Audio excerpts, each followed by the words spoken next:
नमस्कार साथियों।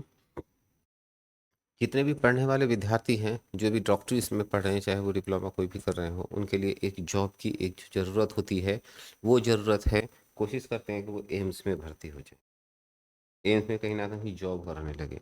एम्स की जॉब सबसे बेस्ट जॉब होती है और आज हम आपके लिए एम्स की ही जॉब लेके आए हैं, All India Institute of Medical Science New Delhi की तरफ से।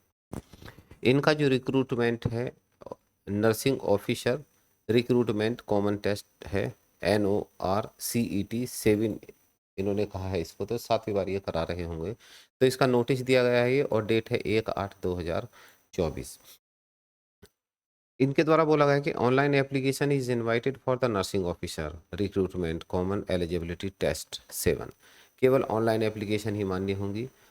और recruitment the recruitment of nursing officer post for the level 7 level की जो पोस्ट होगी, बहुत अच्छी पोस्ट है ये। पोस्ट जो है, ये समझ लिए कि बहुत ज़बरदस्त पोस्ट में आती है ये, ना तो बहुत हायर में जाती है ना ही लोअर में जाती है, बिल्कुल मिडिल की पोस्ट है, और यहाँ से आपकी जो ग्रोथ है बहुत अच्छी होती है। इसका पे मैट्रिक्स जो है, पे बैंड 2 9,300 से 34,800, ग्रेड पे 4600 है। ठीक है। AIIMS New Delhi and other AIIMS as per the available vacancy in the respective institute. जैसे ही आप इसमें 4600 ग्रेड पे में जाते हैं, तो लगभग आपको 65,000 के आसपास जो है पहली सैलरी आपके हाथ में मिलेगी, 65,000 प्लस। तो कितनी अच्छी जॉब है। बाकी किसी जॉब में इतनी अच्छी सैलरी नहीं है। इससे ऊपर की जॉब है उनमें केवल माइनर अंतर है, अदरवाइज सबसे बेस्ट जॉब यही है ग्रेड पे के अकॉर्डिंग। इनके लिए जो मांगा गया है वो बीएससी हॉनर्स नर्सिंग में होना चाहिए, या बीएससी नर्सिंग क्या होना चाहिए, किसी national institute, national nursing council से या स्टेट नर्सिंग काउंसिल से रजिस्टर्ड इंस्टीट्यूट और यूनिवर्सिटी से। अगर आपके पास ये नहीं है तो बीएससी पोस्ट सर्टिफिकेट होना चाहिए, BST post basic, BSc nursing from an Indian nursing council, state nursing council registered institute oblique university से होना चाहिए। और वो रजिस्टर्ड भी होने चाहिए, registered as a nurse and midwife with state और इंडियन नर्सिंग काउंसिल। आपका रजिस्ट्रेशन भी चाहिए, बीएससी तो होनी चाहिए, लेकिन आपको रजिस्ट्रेशन भी आपका मिडवाइफ या नर्सिंग में, इंडियन काउंसिलिंग में या स्टेट में होना चाहिए। और क्या मांगा इसमें, अगर आपके पास ये नहीं तो आपके पास डिप्लोमा होना चाहिए जनरल नर्सिंग में, मिडवाइफ में, from an Indian nursing council और state nursing council, registered institute oblique board of और काउंसिल में, registered as a nurse midwife in state में होना चाहिए, इंडियन नर्सिंग काउंसिल में होना चाहिए, या 2 ईयर। और इसमें भी तीसरा पॉइंट मांगा है, 2 ईयर एक्सपीरियंस भी मांगा आपको 50 बेड वाले हॉस्पिटल में, 2 साल का एक्सपीरियंस 50 बेड वाले हॉस्पिटल में होना चाहिए, after acquiring the educational qualification maintained above as applicable for all the participating AIIMS. तो यहाँ पे जो आपका 2 साल का भाई एक्सपीरियंस भी मांग रहे हैं, लेकिन कम से कम 50 बेड का जो हॉस्पिटल होना चाहिए। जैसे आपकी एजुकेशन बीएससी जो है या diploma in general nursing complete हुआ हो, उसके बाद आप 50 बेड वाले हॉस्पिटल में 2 साल के लिए आप वहाँ पे कार्य किए हुए। रिमार्क दिया गया है, the two required the required 2 year experience as above is an essential certain to be the valid experience shall be acquired after obtaining essential qualification after completing the residency period of the course declaration or result of the registration with the state of counseling। इन्होंने दिया है कि 2 साल का जो experience है, जो ऊपर वाली जो इंफॉर्मेशन दी गई है उसके अकॉर्डिंग वो वैलिड होना चाहिए, एक्सपीरियंस उस डेट के अकॉर्डिंग होना चाहिए जहाँ पे हम जो है ये डेट निकली हुई है कि इस डेट से इस डेट तक आपका कंप्लीट होना चाहिए। ऐसा नहीं कि आपने किसी और डेट का करा लिया हो और वो 2 साल आपके पूरे ना हो रहे हों। एज की बात की है, एज क्या है, 18 से 30 साल के लोगों को यहाँ पे लिया जाएगा। ठीक है। एज रिलैक्सेशन जो है, जो भी जो जनरल कंडीशन होती है सब्जेक्ट एज रिलैक्सेशन जो है, रिक्रूटमेंट रूल रेस्पेक्टिव इंस्टीट्यूट और हॉस्पिटल, जो भी इंस्टीट्यूट और हॉस्पिटल के जो है रूल्स होंगे उसके अकॉर्डिंग उनको जो है 18 से 30 तो है ही। इसके बाद जो है उनको कुछ एज का रिलैक्सेशन, कुछ छूट दे दी जाएगी। एप्लीकेशन की फ़ीस भाई बहुत ज़्यादा रखी गई है। देखिए, जनरल और ओबीसी के लिए 3,000 रखी गई है, 3,000 ओनली, और एससी के लिए 2,400 रुपये रखी गई है। और पर्सन विद डिसेबिलिटी जो विकलांग है वो एग्जेम्प्टेड है। लेकिन 3,000 रुपये एक आम आदमी के लिए, जो एक पढ़ रहा है बच्चा, उसके लिए काफ़ी दिक्कत होती है। वो कह रहे हैं कि आप नेट बैंकिंग से, यूपीआई से, नेट बैंकिंग से, क्रेडिट कार्ड से, डेबिट कार्ड से आप उसको जो है पे कर सकते हैं। लेकिन कहीं इसमें यूपीआई का जिक्र नहीं है, यूपीआई शायद नहीं है, लेकिन आप उसको जो ट्रांजेक्शन उसको कर सकते हैं। एप्लीकेशन फीस जो है one remain shall not be, एक बार आपने जो है फीस को जो है आपने पे कर दिया है तो उसके बाद वो फीस जो है रिटर्न आपको नहीं होगी। Application without the prescribed fees would not be considered and similarly जो है रिजेक्टेड। अगर आपने एप्लीकेशन जमा कर दी और फीस जमा नहीं की है और एप्लीकेशन आपने सबमिट कर दी है तो आपकी जो है एप्लीकेशन को रिजेक्ट कर दिया जाएगा। बिना फीस के एप्लीकेशन मान्य नहीं होगी। Application fees for SC/ST candidate who appear in the examination will be refunded after the declaration of the result in due course of time after verification SC/ST certificate to be uploaded at a last stage। तो भाई इन्होंने एक चीज़ और यहाँ पे बोल दी है कि एप्लीकेशन फ़ी जो SC/ST की है, जो अपियर कर रहे हैं एग्जामिनेशन में, वो उनकी जो वापस हो जाएगी जैसे ही रिजल्ट डिक्लेरेशन हो जाएगा और SC/ST सर्टिफिकेट उनका जो अपलोड किया गया है वो जो है वेरीफाइड उनका हो जाएगा। तो उनके लिए एक ठीक बात है, लेकिन फिर भी 3,000 रुपये जनरल ओबीसी के लिए बहुत ज़्यादा रखी गई है यहाँ पे फीस। उसके बाद हम चलते हैं इसमें ऑनलाइन जो एप्लीकेशन में है फॉर स्टेज से 15 सितंबर 2024 संडे, और ऑनलाइन स्टेज सेकंड के लिए जो मेन के लिए है 4 अक्टूबर 2024 फ्राइडे का डे पड़ेगा। तो ये सीबीडीटी स्टेज फर्स्ट के लिए और स्टेज सेकंड के लिए इन्होंने यहाँ पे डेट जो है यहाँ पे मेंशन की है। जनरल कंडीशन में सब वही है कि भाई आपको ऑनलाइन एप्लीकेशन फॉर्म जमा होगा और 1/8 से लेकर आप 21/8 तक जो है फॉर्म भर सकते हैं, ठीक है। और ईमेल और जो पेमेंट का प्रूफ है और जो है आपका जो वो है मोबाइल नंबर, आप वही सेम रखिए, क्योंकि समस्या ये आती है कि बच्चे जो है रजिस्टर्ड ईमेल किसी और की डाल देते हैं और कोई अपडेट आती है तो उनको पता ही नहीं चलता है। और इसमें दिया गया है कि जो भी आप जो है फॉर्म्स जो है कैंडिडेट एडवाइस दी गई कि सेल्फ चेक देयर एलिजिबिलिटी, वो अपनी जो एलिजिबिलिटी को स्वयं चेक कर लें उसके बाद ही देखें। देखिए जो करेक्शन विंडो है ऑनलाइन एप्लीकेशन फॉर्म की वो भी यहाँ पे अवेलेबल होगी 22/8 से 24/8 तक।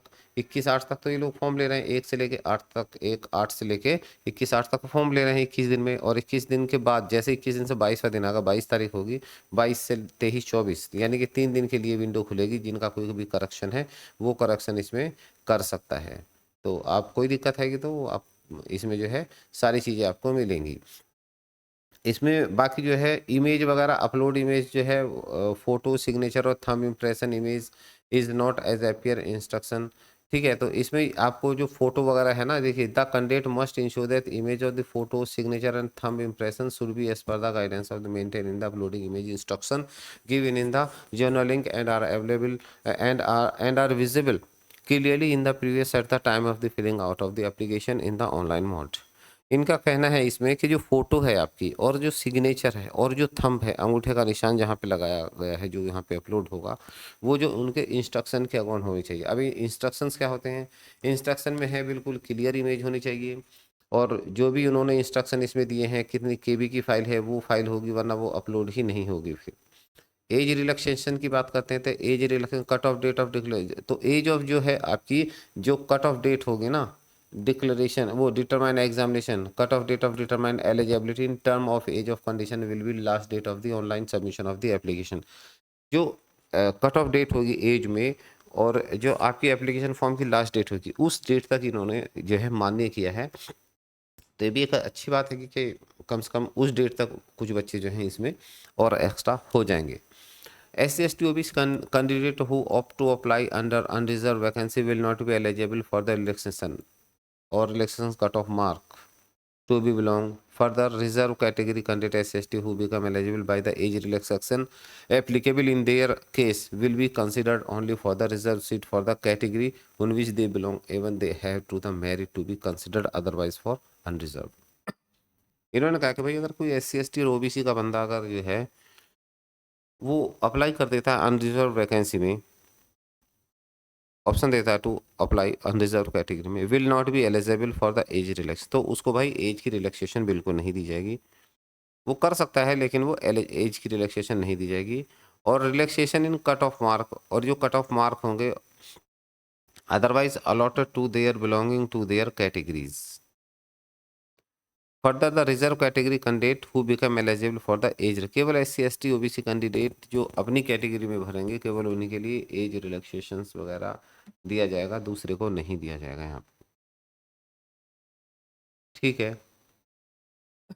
गाइडलाइन के लिए इन्होंने ये जो एक नंबर्स दिया है, ये DOPT MO number OM number है, इतना डेट 6/9/22 का है।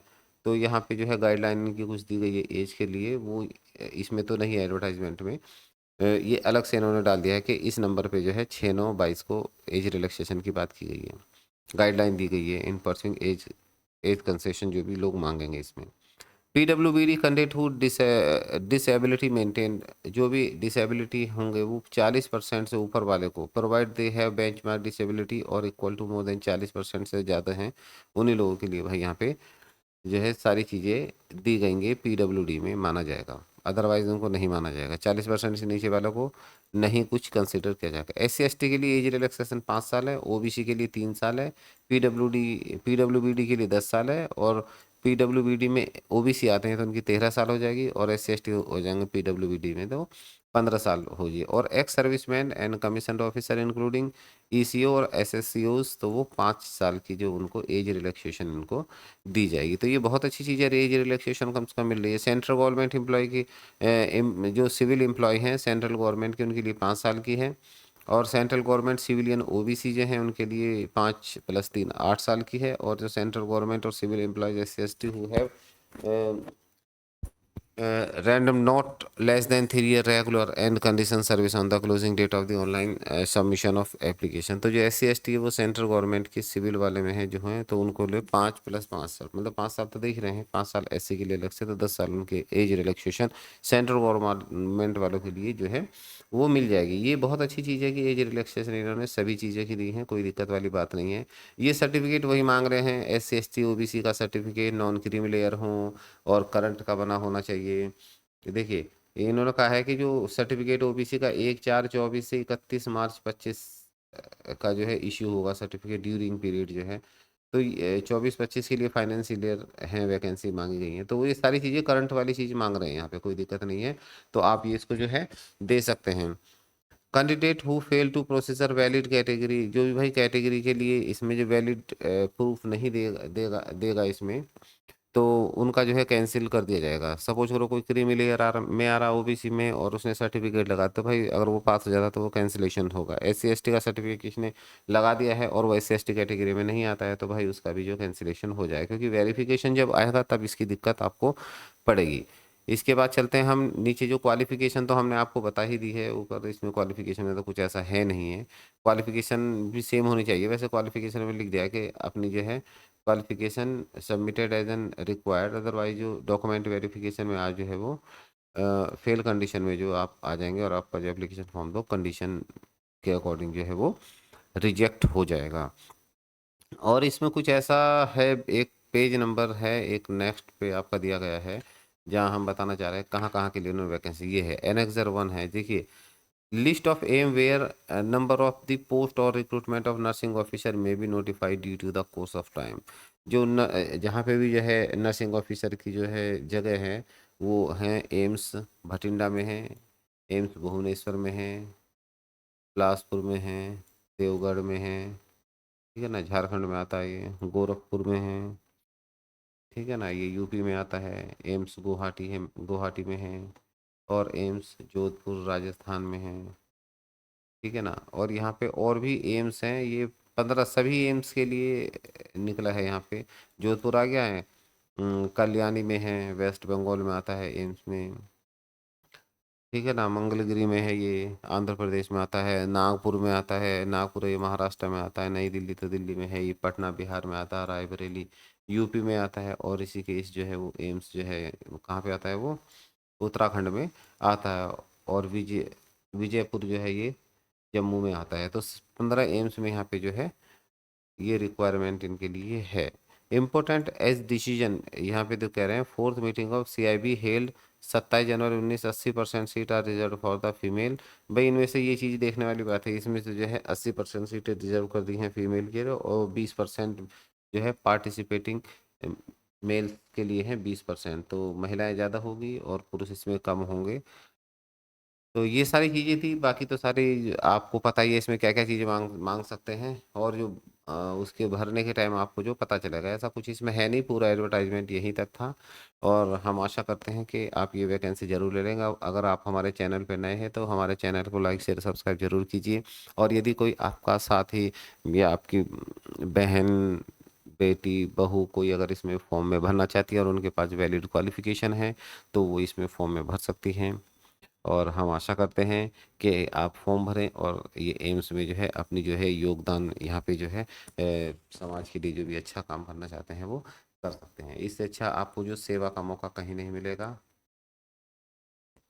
इसी जो है एडवर्टाइजमेंट में यहीं तक, हम नेक्स्ट एडवर्टाइजमेंट के लिए आपके लिए फिर उपस्थित होंगे। तब तक के लिए धन्यवाद।